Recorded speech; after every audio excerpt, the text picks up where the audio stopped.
What's up you guys, it's Graham here. So this is a really fun video for me to make because we're going to be talking about my favorite topics of all time in one video. That's right, we got real estate investing, passive income, financial independence, retiring early, and smashing the like button if you haven't done that already. All in one place. I know, I can't believe it either. What a time to be alive. But anyway, here it is. How to retire early by investing in real estate. And these are the types of videos I really enjoy doing the most because all of these are things that I have done myself personally. None of this is theory or anything like that. All of this I have done myself firsthand and I've seen it work. For me, it's taken about a decade of saving, investing, and following these strategies to get to the point where my rental income covers all of my expenses, and at which time I can pretty much do whatever I want within reason, of course. I'm not going off and like buying Lambos every day. I'm buying Tesla Model 3s. No Lambos, but this works for a Tesla Model 3. But anyway, let's go over exactly how you can replicate these strategies so you can do something similar, and again, that's the entire point of the video. By the way, I realize the term retired is used very frequently now on YouTube, like everyone is retired, and then meanwhile, they're still working like 80 hours a week on, not being retired. So let's just make it very clear, I am not retired, I'm not going to call myself retired, I have no plans of laying on a beach and playing golf all day. I'm not even that good at golf. However, the point of the video is to get to the point where you could retire if you wanted to, or not. The choice is really up to you. So now let's start here, and this is where it all begins, and this point is not real estate related at all, but it's still massively important, and that is just this. Take the time to add up all of your expenses. Then you'll come up with an average number that you will need to replace with rental income every single month. I know this point is rather dull and boring, but this is something you'll have to do. Otherwise, it's really like trying to navigate somewhere without having a map. So anyway, here's my challenge for you, and I dare you to do this because most people are just gonna watch the video and then never actually do it. That defeats the point. So, you're different than that. You're actually gonna do this, hopefully. That is just this, it's very easy. Track all of your expenses for the next 4 months. Track everything you spend your money on.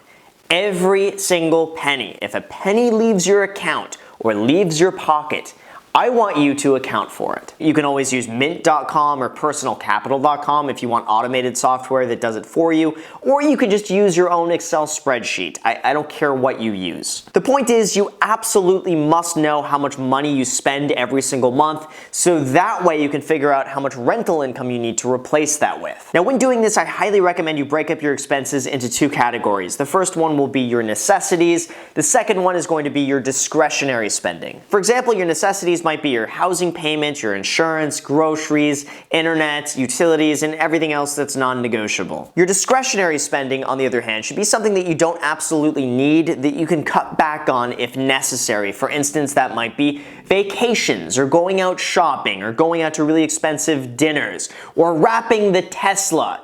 Video coming soon. So anyway, once you've done this, congratulations, you've done what probably 9 out of 10 people will never do in their lifetime. So there you go, you're already ahead of the game. Now, your first goal should really just be to earn enough rental income to cover all of your basic necessary spending. Now, if you want to break something like this down into even smaller goals, I recommend having a list of all of your necessary expenditures, and that way you can just check those off every time your rental income pays for it. Like, I remember when I made my first $900 a month in rental income, and I thought to myself, okay, now I have my car paid for, my car insurance paid for, my phone bill paid for, and my groceries are paid for. And then I thought to myself, well, if I have another $900 coming in, that would pay for half of my housing payment. And then if I have another $400 come in after that, I would have all my property taxes paid for. So anyway, once you figure out exactly how much money you spend every single month, that becomes your goal. That is how much rental income you will need every single month to replace your necessary spending. So now, of course, this is where the work comes in, and that is actually getting that amount of rental income. So here's what I would do if I were starting over with $0 today and my monthly expenses were, let's say, $3,500.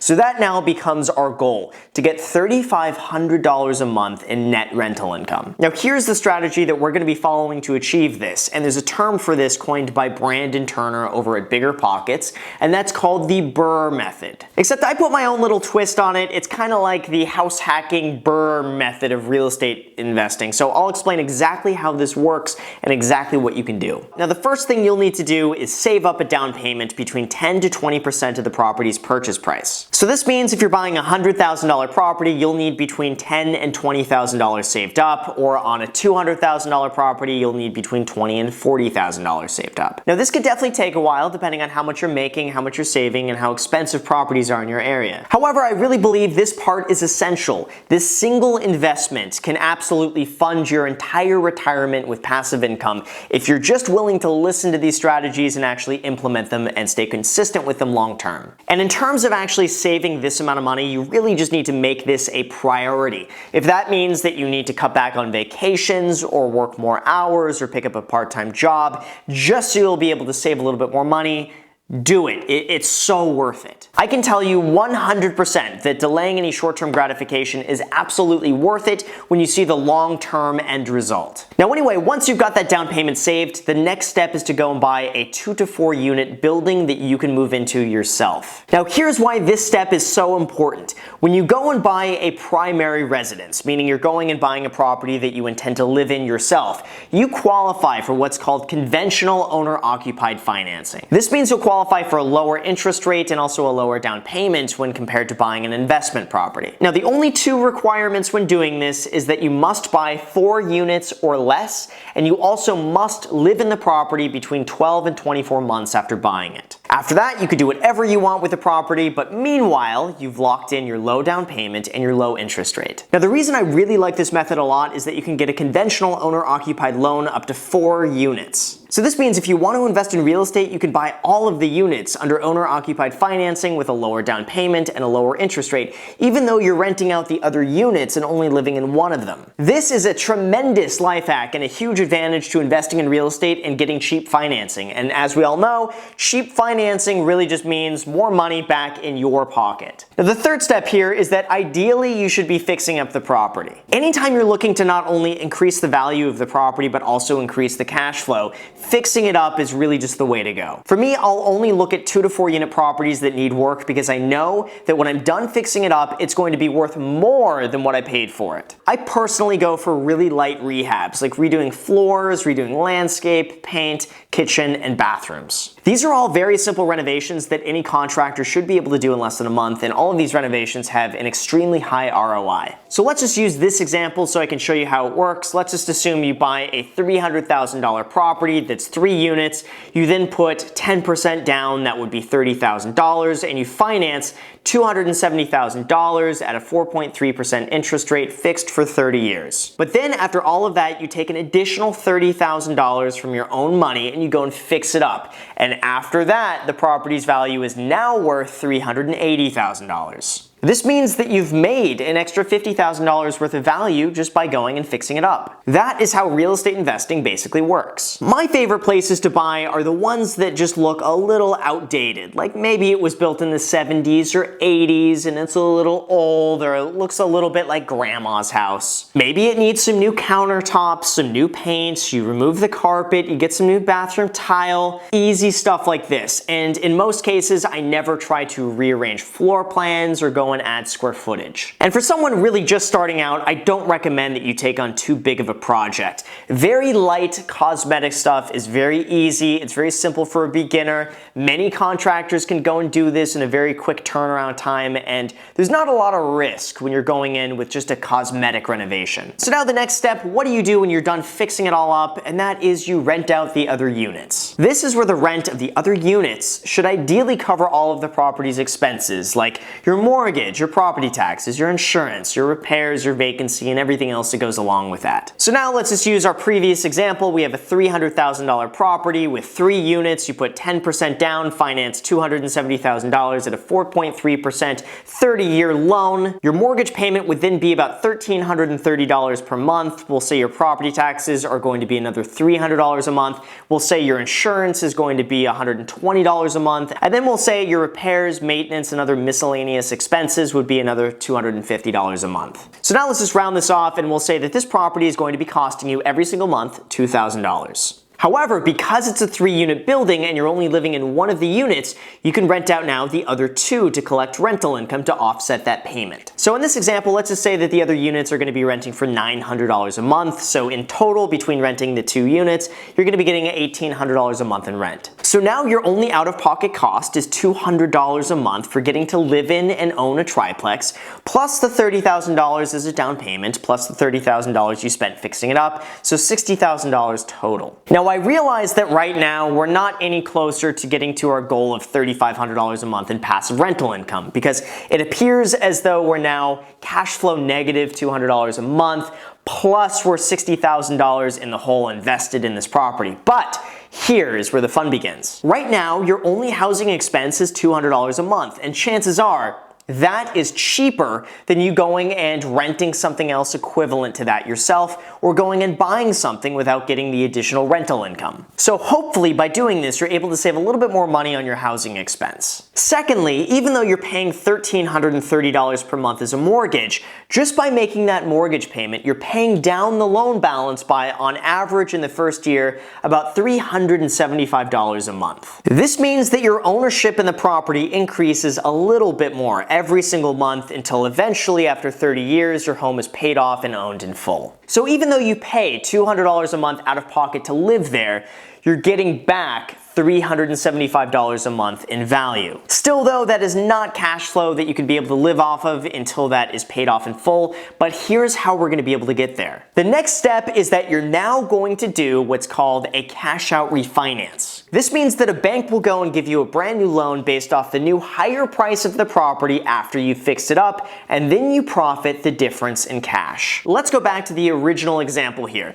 $300,000 property, $30,000 down, $270,000 loan, you fix it up for $30,000, and now it's worth $380,000. But now because this property is worth $380,000, and you have a loan on the property of $270,000, this means you have $110,000 of equity just sitting there. So when you go and do a cash out refinance, a bank might go and look at this property and say, okay, we see it's worth $380,000. We will give you a loan up to 85% of this property's value.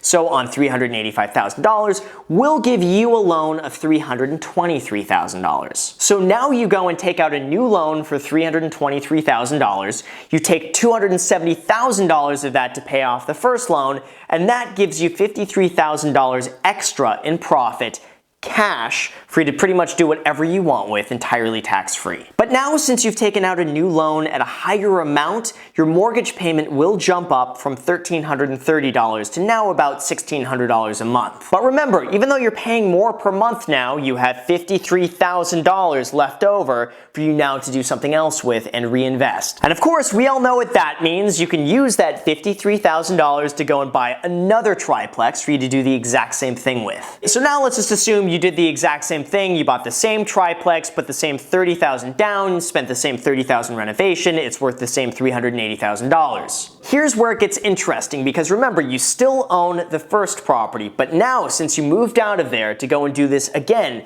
you now have another unit that you can go and rent out for $900 a month. Here's how the numbers look for an example like this. Your mortgage payment's going to be going up to $1,600 a month, your property taxes will be $300 a month, your insurance will be $120 a month, and let's just bump up the repairs, maintenance, and expenses to $300 a month. So now let's just say that roughly this property is going to be costing you $2,320 per month after doing a cash out refinance and after moving out of it. But wait for it, because now you have 3 units, each paying you $900 a month instead of 2.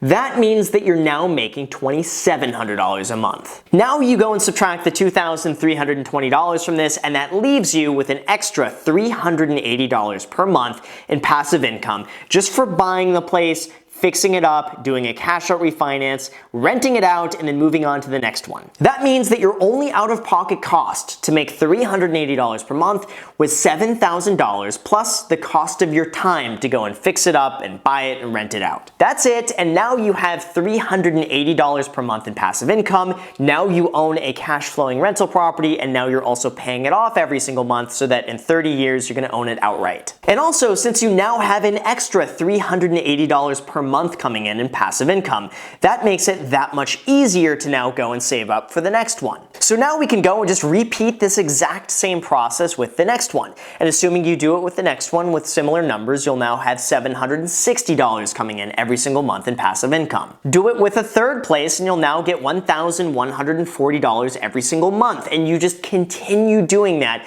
time and time and time again until it slowly builds up. You can also now start investing in more expensive properties because you're making more money, you have more money coming in, you have more experience, and that just speeds up this entire process dramatically. Now, the really amazing thing with this concept is that if you just take that extra rental income and reinvest it back into buying more real estate, you'll start seeing these numbers grow incredibly fast. Because now, in addition to not only using your own money and your own equity, you're going to be using the rental income as well just to buy even more real estate. This means that if you've determined you need $3,500 a month in rental income to go and retire and then travel the world, smashing the like button in every single country, you can realistically do this in about 7 to 10 years.